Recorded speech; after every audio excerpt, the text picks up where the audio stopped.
Musim 2024 sampai 2025 telah resmi berakhir. Sebuah musim yang penuh cerita tentang tim-tim besar yang terjatuh, tentang kejutan dari klub yang sebelumnya diremehkan, dan tentang kebangkitan dramatis yang mengguncang jagat sepak bola Eropa. Kini, sebagian tim sedang sibuk mempersiapkan diri untuk Piala Dunia antar klub FIFA. Sementara sisanya menikmati waktu liburan. Tapi di balik semua itu, ada satu hal yang tak bisa dilupakan. Para juru taktik di balik layar. Sports Station telah menyusun daftar 6 pelatih terbaik musim ini. Mereka bukan cuma sekadar ahli strategi, tapi juga seniman sepak bola yang berhasil mengubah nasib timnya. Dari zona degradasi ke panggung Eropa, dari tim biasa jadi kekuatan baru, dari keraguan jadi pujian dunia. Mereka menciptakan sistem, membangun mental juara, dan menanamkan filosofi yang membuat tim mereka lebih dari sekadar 11 pemain di lapangan. 6. Nuno Espirito Santo, Nottingham Forest. Pekerjaan luar biasa yang telah dilakukan Nuno di Nottingham Forest. Dia tidak mendapatkan pujian yang cukup karena berhasil menjaga klub tetap di Liga Primer setelah masuk dalam situasi yang sulit di tengah musim 2023 sampai 2024.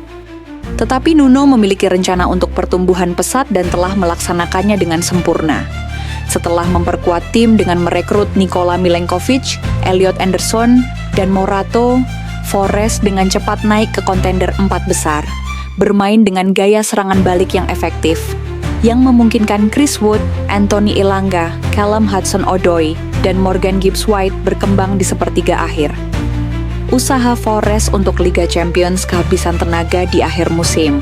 Para pendukung di City Ground belum melihat aksi di panggung Eropa dalam 30 tahun, dan Nuno telah menempatkan dirinya dalam Hall of Fame Forest karena membawa tim ke titik ini dengan cepat. Bahkan jika dia akhirnya pergi di tengah laporan keretakan hubungan dengan pemilik kontroversial Evangelos Marinakis. 5. Vincenzo Italiano, Bologna. Bagaimana mungkin mengikuti jejak seorang manajer yang membawa Bologna ke Liga Champions untuk pertama kalinya? Itulah pertanyaan yang dihadapi Italiano setelah dia mengisi kursi Thiago Motta. Namun, ia merespons dengan membuat serangkaian pembelian cerdas, termasuk Thijs Dallinga, Remo Freuler, Juan Miranda, dan Jens Odegaard.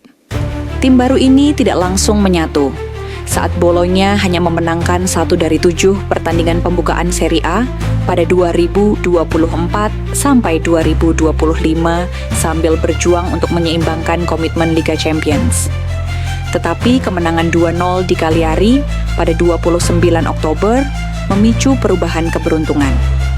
Bologna tampak seperti kandidat kuat untuk finish di peringkat keempat setelah memenangkan 7 dari 9 pertandingan antara Februari dan Maret. Sayangnya, mereka terpeleset di akhir. Tetapi penyelamatan mereka datang di Coppa Italia saat mereka mengalahkan AC Milan 1-0 di final untuk mengangkat trofi pertama mereka dalam 51 tahun. Ini adalah prestasi besar bagi Italiano yang dapat beradaptasi dan tenang.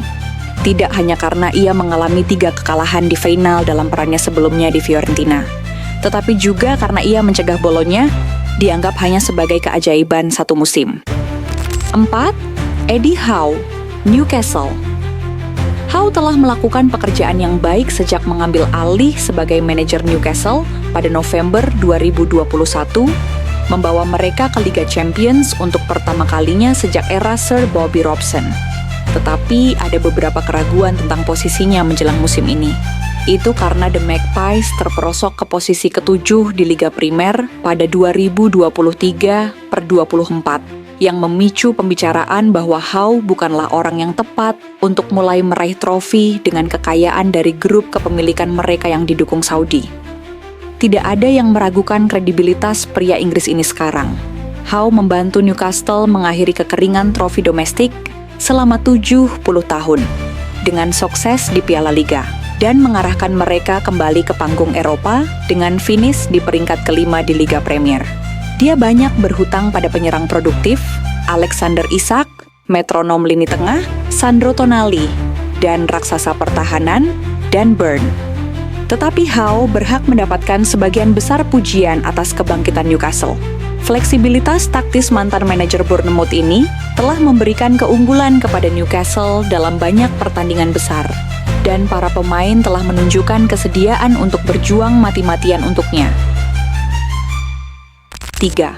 Arne Slot, Liverpool.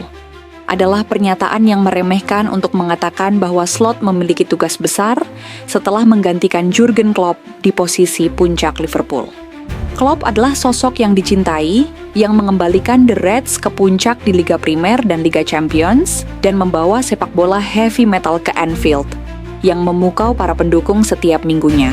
Dalam banyak hal, Slot adalah kebalikan dari Klopp. Mantan bos Feyenoord ini adalah manajer yang sederhana, yang memancarkan ketenangan, dan lebih fokus pada pengendalian tempo permainan daripada yang pernah dilakukan Klopp. Mungkin tidak begitu mencolok, tetapi pendekatan tersebut membawa Liverpool yang musim lalu finish 9 poin di belakang juara Manchester City. Para pemain beradaptasi dengan sistem 4-2-3-1 Slot dengan mulus dan menyerbu ke puncak Liga Primer, di mana mereka tetap bertahan setelah mengalahkan Brighton 2-1 pada 2 November.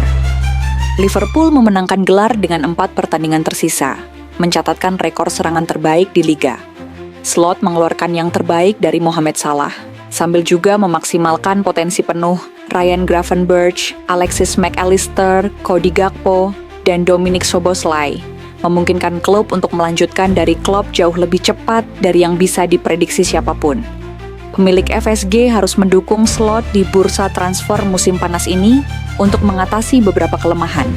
Tetapi ahli taktik asal Belanda ini telah menyiapkan Liverpool untuk dinasti baru kesuksesan dan menempatkan dirinya di peta sebagai salah satu pelatih terbaik dunia. 2. Hansi Flick, Barcelona. 2 tahun kepemimpinan Xavi sebagai bos Barcelona bukanlah kegagalan, mengingat ia berhasil membawa gelar La Liga 2023. Tetapi hiburan terasa sangat minim di bawah mantan gelandang legendaris klub tersebut, dan mereka berada dalam bayang-bayang Real Madrid. Untuk mengubah dinamika itu, Barca beralih ke mantan pemenang treble Bayern Munich, Flick, yang sejak itu membawa kembali merek sepak bola menawan yang dikenal Blaugrana, meskipun dengan beberapa penyesuaian penting. Penyesuaian tersebut termasuk bermain dengan lini pertahanan yang sangat tinggi, dan bermain lebih langsung dengan fokus pada mengendalikan pertandingan melalui kecepatan dan kekuatan daripada penguasaan bola. Akibatnya, Barca menjadi lebih mudah ditembus, tetapi mereka juga menjadi tim penyerang paling mematikan di planet ini. Tim asuhan Flick mengambil risiko besar dengan penuh kesadaran bahwa mereka dapat mencetak lebih banyak gol dari siapapun, termasuk Real Madrid, yang mengalami 4 kekalahan di El Clasico. Salah satunya terjadi di final Copa del Rey, sementara Barca juga dengan pantas memenangkan kembali gelar Liga dan mungkin akan meraih Liga Champions juga, jika bukan karena serangkaian keputusan wasit yang dipertanyakan dalam kekalahan mereka dari Inter di semifinal. Pelatih asal Jerman ini pada dasarnya telah memperbarui model total football Johan Cruyff untuk mengembalikan Blaugrana ke puncak. 1. Luis Enrique, PSG telah menghabiskan banyak uang untuk mencoba menaklukkan Liga Champions di bawah pemilik Qatar mereka. Tetapi, selain dari finish sebagai runner-up pada 2019 sampai 2020, mereka belum benar-benar mendekati mengangkat trofi paling bergengsi. Ada banyak bintang di Parc des Princes, termasuk Messi, Kylian Mbappe, Neymar, Angel Di Maria, Zlatan Ibrahimovic, dan Edinson Cavani. Tetapi, terobosan di panggung terbesar tetaplah sulit. Promosi talenta muda lebih diutamakan dibandingkan dengan perekrutan besar, dan budaya egoistis di ruang ganti telah dihilangkan.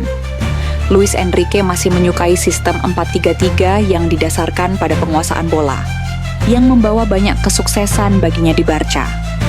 Sementara itu, uang besar telah diinvestasikan pada pemain seperti Joao Neves, Desire Doué, Willian Pacho, dan Kvaratskhelia. Tetapi mereka semua dipilih dengan cermat untuk menyempurnakan sisi Luis Enrique, yang tampak nyaris sempurna sepanjang paruh kedua musim saat PSG meraih 2 gelar domestik dan mencapai final Liga Champions kedua mereka. Luis Enrique mengakui dirinya sebagai pelatih terbaik di dunia, dan hal itu tidak bisa dibantah, mengingat PSG akhirnya meraih si kuping besar dengan mengalahkan Inter di Munich.